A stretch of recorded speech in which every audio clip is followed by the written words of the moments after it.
Welcome to the motherfucking relay. We're covering today's top boxing news. Ow! Okay, we'll start with this tweet from Michael Benson. Katie Taylor versus Chris Cyborg is apparently in talks to potentially take place as a boxing match in December. Cyborg is an MMA legend and former UFC champion, but has not had a professional boxing match before. They've been courting the idea of Chris Cyborg crossing over into boxing for years now. I remember some years ago, at least one or two, the idea was to have Chris Cyborg cross over to take on Cecilia Brækhus in the welterweight division. Back when Cecilia Brækhus was an undefeated fighter, an undisputed champion. That's what the plan was, and the plan has since changed as the belts themselves have changed hands. So now they want to cross over for Katie. Not crazy about these crossover fights. I feel that inadvertently they are a disservice to both disciplines, both the sport of boxing and the sport of mixed martial arts. As the fighter crossing over, 9 times out of 10, they are at a disadvantage. Chris Cyborg would be at a great disadvantage here against Katie Taylor because she's never boxed before. She's supposed to go in there against an Olympian, a gold medalist, and a 2-division undisputed champion in the sport of boxing. It's a cash grab. I have mixed feelings. I would rather see Katie Taylor take on either Chantel Cameron or Jessica McCaskill. I'd rather see Katie fight one of them, though at the same time, I know that Katie Taylor, more than anybody, has earned the right to take her foot off the gas and take it easy. Who's fighting as often as Katie against the same quality of competition as Katie? I defy any one of you out there to tell me, any one of you out there who might be critical of this crossover fight, who out there is fighting quality opponents, quality competition as often as Katie Taylor, as often as Katie Taylor has the last 2-3 years? And don't forget, they're only courting the idea of a Chris Cyborg fight now because Amanda Serrano walked away from the rematch. That was the original plan. That was what they wanted to do. Not even the pandemic in 2020 stopped Katie Taylor from fighting quality opponents. Oh, she had the Delphine Pursoon rematch in the thick of the pandemic at Fight Camp, in the bubble. And that was after Amanda Serrano walked away. Remember, the initial plan was to face Amanda Serrano at Fight Camp, and Amanda wasn't happy with the terms, so she got out of there. They fought Delphine Pursoon instead. And if you look at Katie Taylor's schedule the following year, as soon as she was able to make up for lost time, that's exactly what she did. With Jennifer Hahn, with Miriam Gutierrez, with Natasha Jonas. And little known Firuza Sharapova, who's a damn good boxer, she just doesn't have a profile. Ahead of the fight she didn't, but you saw in the fight that Firuza Sharapova is pretty damn good herself. She gave Katie Taylor some problems, and more recently, just this year, Katie Taylor took on Amanda Serrano in their super fight.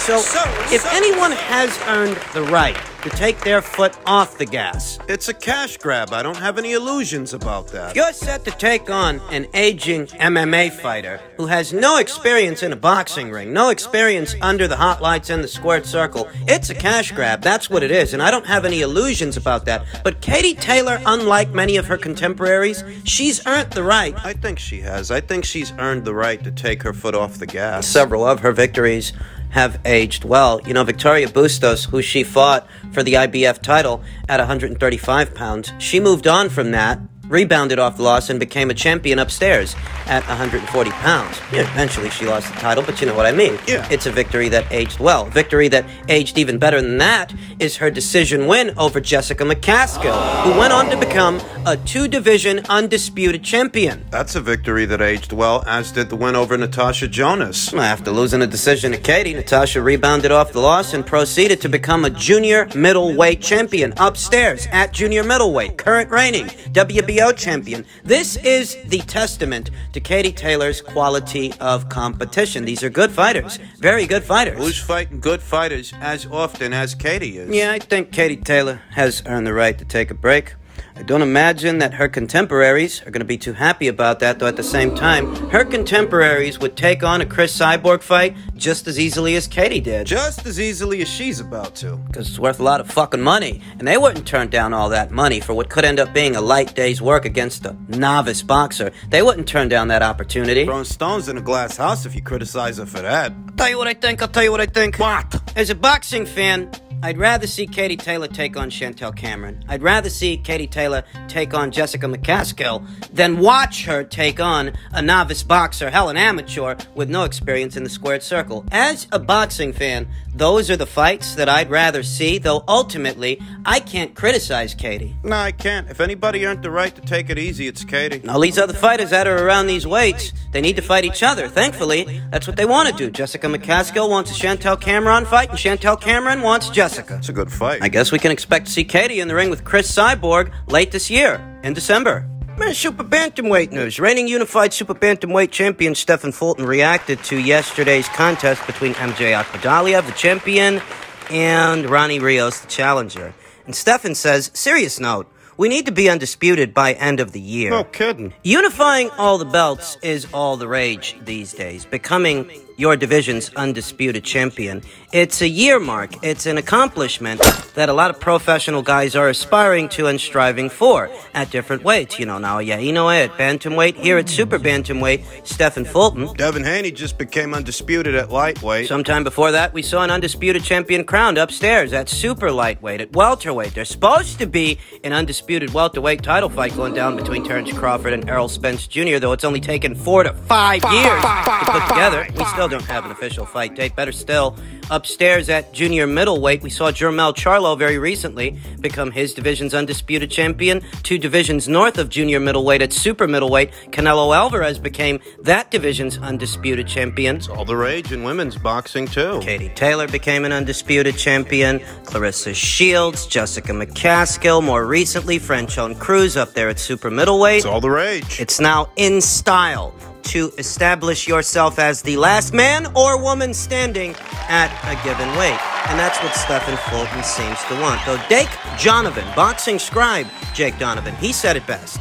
This is the moment where Al Hyman should either have someone reach out to Tapalis' team to stand down, or just make the damn call himself. PBC is in a position to convince the IBF to not order Akhmadaliev versus Tapalis. Let's be clear on the path to undisputed at 122 pounds. Marlon Tapalis of the Philippines, who is the IBF's #1 contender, ranked #1 contender at this time, who sports a professional record of 36 wins, 3 losses, no draws, 19 knockouts. He was knocked out by a journeyman-level guy that goes by the name Brix Ray, way back when in 2009. That's well over a decade ago. More recently, he was stopped by Japan's own Ryosuke Iwasa. Common opponent between Marlon Tapalis and MJ Akhmadaliev. Ryosuke Iwasa, just before the pandemic in 2019, he stopped Marlon Tapalis in the 11th round of their match. Coincidentally, that same Ryosuke Iwasa was stopped by MJ himself. Ryosuke stopped Marlon in 2019, and he got stopped himself in 2021. Stopped by MJ,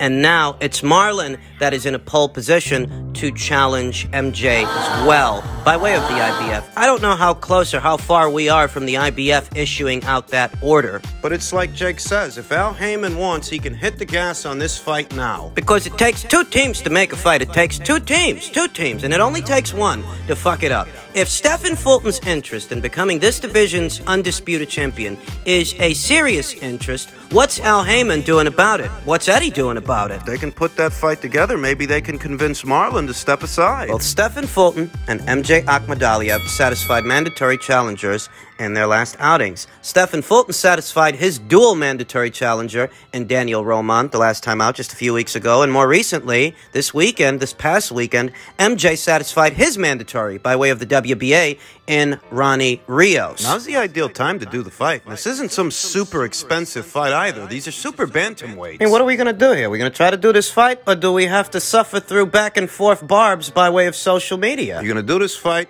or you're not going to do this fight. Stefan Fulton's been talking about it long enough that he seems to have an earnest interest in becoming this division's undisputed champion. But what are his handlers, and what are the people over there at the PBC? What are they going to do about it? And what's Eddie and MJ going to do about it? As far as I'm concerned, this is the only fight to make at 122 pounds. It's the best fight this division has to offer. And it is a genuinely intriguing fight because MJ Akhmadaliev, in some of his best wins, they're against aggressive opponents. They're not defensively responsible fighters like Stefan Fulton, who spends a good amount of time on the back foot as opposed to being the aggressor on the front foot. You know, MJ Akhmadaliev won those 2 alphabet titles off the then unified champion Daniel Roman, a common opponent between Stefan and MJ. But MJ beat him first, and when he beat him, Daniel was the reigning champion. Approximately 2 years ago in January of 2020, just before the pandemic hit, just before the pandemic started, MJ Akhmadaliev only had 7 professional fights going into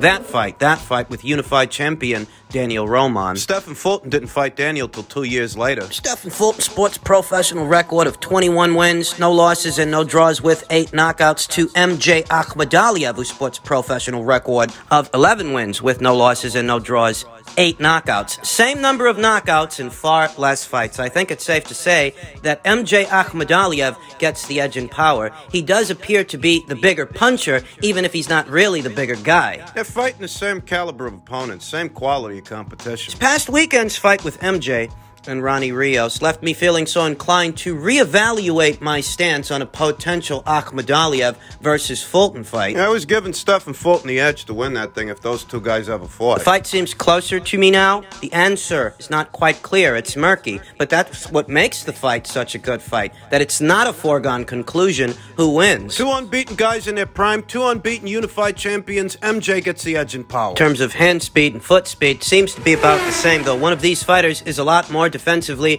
responsible than the other. Stefan Fulton spends quite a bit of time on his back foot. He's not as easy a guy to find as Daniel Roman, who's a characteristically aggressive fighter that throws punches in bunches. The same can be said for Ronnie Rios, who MJ Akhmadaliev dispatched last night. Against Stefan Fulton, MJ would have to be the aggressor. Makes things interesting because MJ's not the longer, rangier guy in this thing. He'd have to work to get mid-range to inside on Stefan Fulton, who's a characteristically defensively responsible fighter. Fights off the back foot, moves laterally, doesn't make himself available for a whole lot. Not if he can help it. MJ may have the edge in power. Your power is only as good as your ability to deliver it. Stefan Fulton knows a thing or two about dealing with a guy that's trying to pressure him. In the Arnold Kagai fight, the Brandon Figueroa fight. Both guys that are more physically imposing and physical than MJ Akhmadaliev. MJ, who's a bit craftier than he's given credit for. This is a fascinating fight, and I would hope that they can get it over the line, but being honest, it feels like false hope. Whenever a Heyman fight is involved,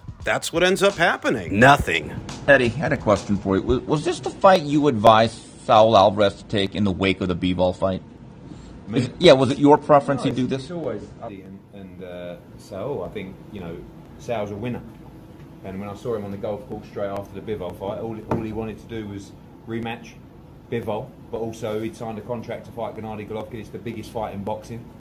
I heard somewhere that the Gennady Golovkin fight, the contract for it, was already signed ahead of the Bivol fight, and had Canelo won, they would have announced it right then and there. I don't know how true that is, but it's something I heard. We saw a very similar situation after Canelo's fight with Julio Cesar Chavez Jr. After the fight, they announced the Gennady Golovkin fight, the first one. Not saying that going into the Chavez fight, Canelo Alvarez and his team were already looking ahead to a Golovkin fight. The difference in these situations is that Dimitri Bivol, I think, takes his craft a lot more seriously than Julio Cesar Chavez Jr. does. Yeah, Julio's shit. Those things in mind, and that being said, is it possible that Canelo Alvarez underestimated Dimitri Bivol, signing on for a Golovkin fight as if it were a foregone conclusion that he was going to win?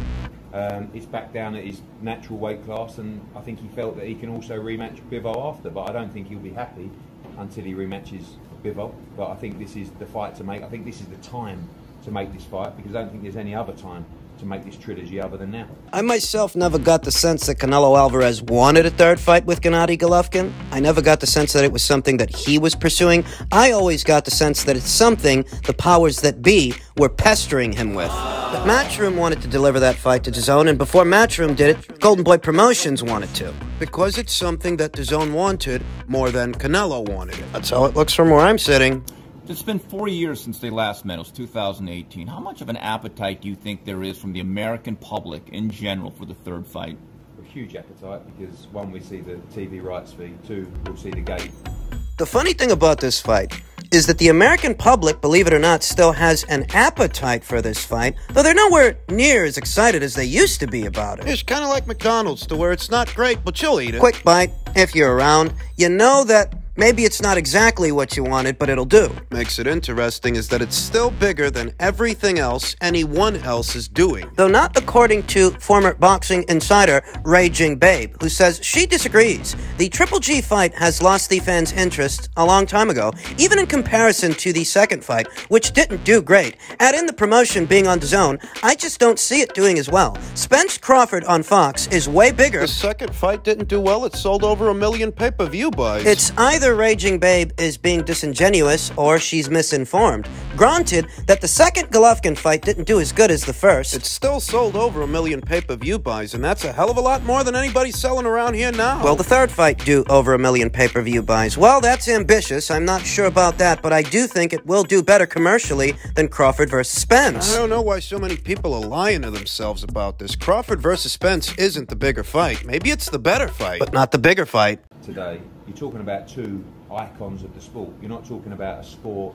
You know, sometimes we get lost in this little world of boxing where we think a fight is big, and then you talk about fighters that have worldwide recognition like Canelo Alvarez and Gennady Golovkin. This is a huge super fight globally.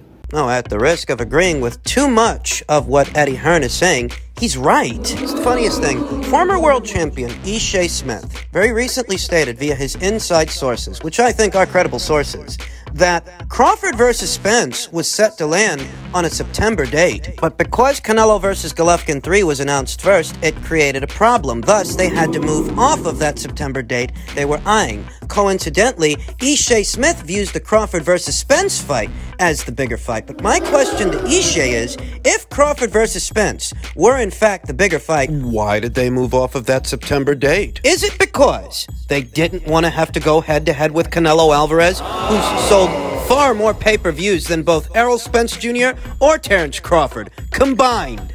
And I think it's intriguing because Sal's now coming off a defeat. Gennady, some people say he's getting a little bit older. He's just gone to Japan after being out for over 400 days and unified the division. They don't like each other, and I hope we get to see that more in this build-up, because I see it and I hear it all the time. And I think this time it'll be a different kind of fight. I don't see this fight going 12 rounds. This, like many other things in boxing, is being turned into a tribal issue. You know, my guys versus your guys and what have you. A lot of people are being needlessly stubborn about what is a very obvious... Canelo Alvarez just sold over 600,000 pay-per-view buys with a guy that most Americans aren't familiar with. What do you think he can do with Gennady when there's the added intrigue of Canelo Alvarez coming off a loss, looking vulnerable? The Golovkin fans have got their hopes up. The Canelo fans, they'd relish the opportunity to see Canelo Alvarez finish Gennady Golovkin. Now, I don't understand this. How did the Crawford versus Spence fight all of a sudden become this huge commercial fight?